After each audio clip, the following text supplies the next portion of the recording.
Hello my YouTube family. जय श्री कृष्णा। जय लक्ष्मीपति नारायण के मंदिर से शुरुआत करते हैं। श्राद्ध पक्ष चल रहे हैं। जो भी इस टाइम किसी के काम नहीं बनते हैं, बिगड़े हुए हैं, ये देखिए यहाँ से कितना सनलाइट आता है, तभी पर्दा ठीक कर देते हैं क्योंकि गणपति बाबा बैठे हैं। तो श्राद्ध पक्ष चल रहे हैं, ये भी बहुत पवित्र माने जाते हैं क्योंकि हमारे पूर्वजों के लिए ये एक साल में एक बार ही ये दिन आता है जो हम उन्हें खुश कर सकते हैं। जो भी हमारी गलतियां हैं, हमारे घर में उथल पुथल हो रखी है, सब उसी वजह से होती है जो हम लोग अपने पितरों को नहीं पूजते। कहते हैं ना, सर्वप्रथम माता पिता बुजुर्ग होते हैं, उसके बाद आप भगवान का पूजा कीजिए और वो हमारी पूजा सफल होती है।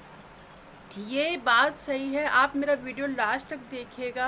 मैं हमेशा बोलना भूल जाती हूँ। मैं आपको लास्ट में बहुत बहुत ऐसी चीज़ बताने जा रही हूँ जो आपके लिए बहुत ही लाभकारी होगी, जिससे आपके ये बचे हुए जो श्राद्ध हैं कुछ दिन के, आपकी हर इच्छा पूरी करेंगे। आपके पूर्व जाते जाते आपके घर में अन्न धन की वर्षा करके जाएंगे। और नवरात्रे तो आ ही रहे हैं माता रानी के। तो शुरू करते हैं वीडियो। देखिए, मैं इतने दिन से वीडियो नहीं बना रही थी, उसका कारण था मेरे घर में बहुत प्रॉब्लम हो गई और बहुत टेंशन हो गई। मैं किसी को कुछ नहीं बताने लायक रही। ये मतलब कुछ ना कुछ प्रॉब्लम ही हो जाती है, पता नहीं क्या हो रहा है। और देखिए, मैं आपको श्राद्ध पक्ष के बारे में अभी बता रही थी। पहले मैं आपको श्राद्ध पक्ष के बारे में बताती हूँ। हाँ जी, पितरों के श्राद्ध पक्ष चल रहे हैं और बहुत अच्छे से श्राद्ध पक्ष कीजिए। जिनकी जितनी समृद्धा है, हिम्मत है, वो करते हैं, बहुत अच्छी बात है क्योंकि हमें पितरों को पूजना भी बहुत ज़रूरी होता है ना। अगर हम पितरों को नहीं पूजेंगे ना तो हमारे कोई भी काम जो है नहीं होते हैं। बहुत लोग कहते हैं कि हमारे बनते बनते काम रुक रहे हैं, हम कुछ नहीं कर पा रहे हैं, मतलब लाइफ ऐसी हो गई है कि कोई इंसान तो इतना मतलब टूट जाता है कि सोचता है कि हम सुसाइड कर लें, लेकिन नहीं, सुसाइड करना कोई सलूशन नहीं है। और ये मेरे बाबा है। जय साईं राम बोलो बाबा को। ये मेरे बाबा जी, ये लाइट ऑफ करो इसकी। हाँ जी, तो ये मेरे बाबा है। और ये देखिए, तो ये भी देखिए बहुत अच्छे लगते हैं मेरे को मेरे बाबा।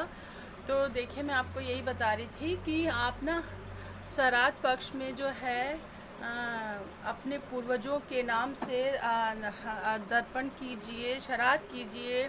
सबसे अच्छा जो मैं आपको बता रही हूँ, वो किसी बुज़ुर्ग इंसान को खिलाइए, खाना खिलाइए।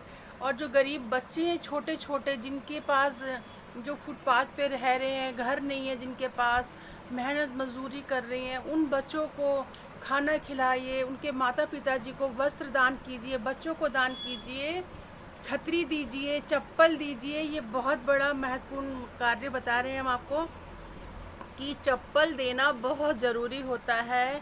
चप्पल देना इसलिए ज़रूरी होता है कि हमारे जो पूर्वज हैं, देखिए वो साल में, हम लोग तो हर महीने अपनी चप्पल खरीद लेते हैं 3-4 महीने में।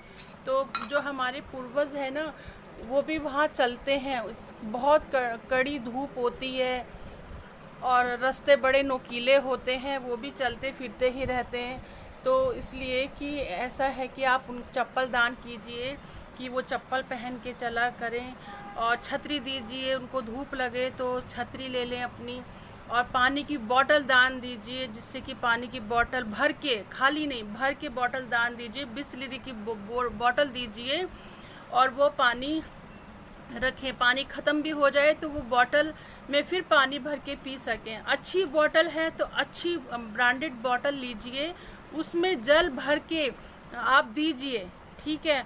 आप, मैं सही बता रही हूँ आपको। आपने इन 14-16 दिन जो भी श्राद्ध रहते हैं ये, तो आप इन दिनों में करीब 16-14 श्राद्ध तो मतलब इतने रह नहीं गए हैं, कम हो गए हैं क्योंकि श्राद्ध चले भी गए हैं। जो अब आज भी बहुत अच्छी तिथि है और मतलब एक दिन खिलाने से कुछ नहीं होता। वैसे तो आप लोगों को हर अमावस वाले दिन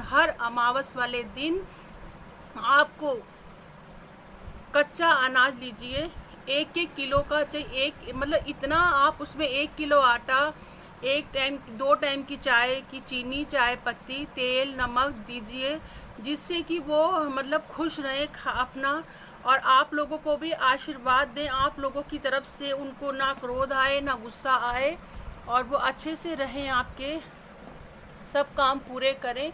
वो सब काम तभी पूरे करेंगे ना आपके, कि जब आप उनका ध्यान रखेंगे। वो हमारा ध्यान रखते हैं। इतनी संपदा वो हमारे लिए छोड़ कर जाते हैं। सब कुछ किस लिए छोड़ के जाते हैं? इसीलिए थोड़ा ना छोड़ के जाते हैं कि आप उनको पूछो ना। बहुत से घर ऐसे हैं जहाँ पे श्राद्ध पक्ष में कुछ भी नहीं होता।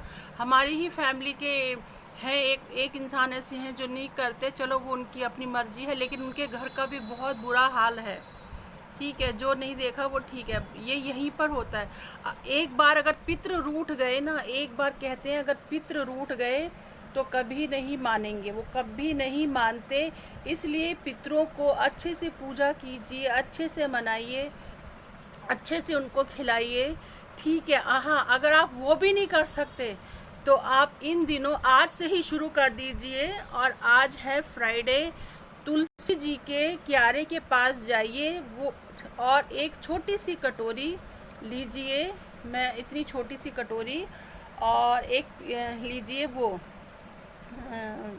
गिलास या लोटा जो भी है छोटा सा, उसमें आप तुलसी जी के क्यारे के पास जाके वहाँ वो कटोरी रखिए, और कटोरी में 7 बार दर्पण कीजिए।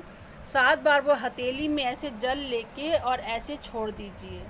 ठीक है, ऐसे छोड़ देंगे तो क्या होगा कि आप कि जो 7 बार वो जल जो है आपको तुलसी जी में नहीं डालना है, बिल्कुल नहीं डालना है तुलसी जी में जल। वो आपको किसी भी पौधे में डाल दीजिए, किसी भी पौधे में डालिए, क्योंकि देखिए तुलसी जी बहुत पवित्र हैं, और वो कान्हा जी की वृंदा रानी जी हैं, लक्ष्मी माता है। इसलिए तुलसी जी में वो जल पितरों का नहीं डलेगा। बहुत से लोग ऐसे हैं जो तुलसी में जल डाल रहे हैं, मैं आपको दिखा देती हूँ। तुलसी में जल बिल्कुल नहीं डलेगा। तुलसी में जल डालना पाप है। ठीक है, क्योंकि जब हम भगवान के स्नान का जल भी नहीं डालते हैं तो हम फिर, मैं आपको कटोरी दिखा रही हूँ, ये मेरे भगवान जी के बर्तन रखे हैं यहाँ पे सारे, और ये है, मैं हमेशा ऐसे ही करती हूँ, और रोज़ तो मैं आपको नहीं दिखा पा रही हूँ, लेकिन आज दिखाती हूँ आपको। ठीक है, और ये जल ले रही हूँ मैं यहाँ से आपके, ये मैंने आरओ का जल लिया है, और आरओ का भी प्योर होता है। और आपको क्या करना है ये देखिए, चलो अंदर चलते हैं। आपको करना है ये जो जल है 7 बार तुलसी जी के क्यारे के पास करना है। मैं वहाँ नहीं जाती क्योंकि मेरे पास कैमरा पकड़ने वाला कोई नहीं है, मुझे खुद ही इसको पकड़ना है और खुद ही दिखाना है आपको। तो मैं यहाँ दिखा रही हूँ अपने बाबा के पास बैठ के आपको इनके जो बर्तन हैं पानी वाले, और ये अलग करती हूँ, और मैं दिखा रही हूँ आपको एक ऐसी चीज़ जो आप देखिए। ठीक है।